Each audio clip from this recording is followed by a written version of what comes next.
You said you saw literally hundreds of unidentifiable flying objects. Yes, they were flying quite high. How high we couldn't tell because we couldn't get anywhere near their altitude.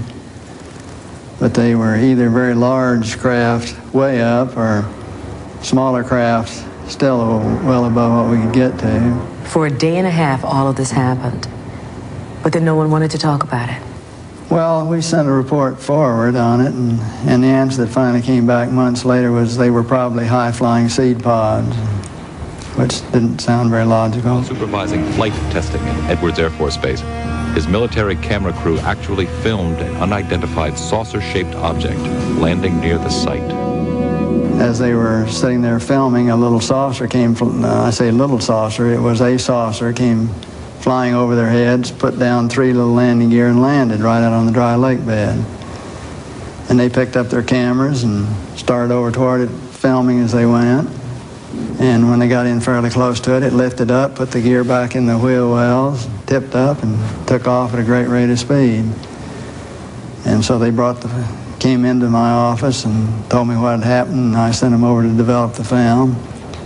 And then had to go through all the proper regulations of reporting this, and we wound up having to send the film forward to Washington in the base jet airplane, and I don't know whether anyone's ever seen it since. Now, the vehicle that you just described, how similar was it to the very first sighting that you had back in 1951? Quite similar. It was basically the same plan-form vehicle. They were double saucer, lenticular. But if you're going to be going in and out of atmospheres like Earth or other places might have, you certainly need a little more aerodynamic type of vehicle. And the saucer has the capability of going through the air at tremendous rates of speed and handling the bow and trailing wave without making shock waves. So it can be very silent while traveling at big rates of speed through the atmosphere. A friend of mine who's a captain on a major airline at night was flying along, noticed this. Suddenly a big glow came off his left wing, and he looked out and this big saucer was sitting right off their wing. And so he turned slide toward and it moved away, and turned back and it moved back in position, and turned to his co-pilot and said, do you see what I see? And he said, oh God, yeah, I do. And it trailed along with him for quite a period of time, then tipped up, climbed very steeply away.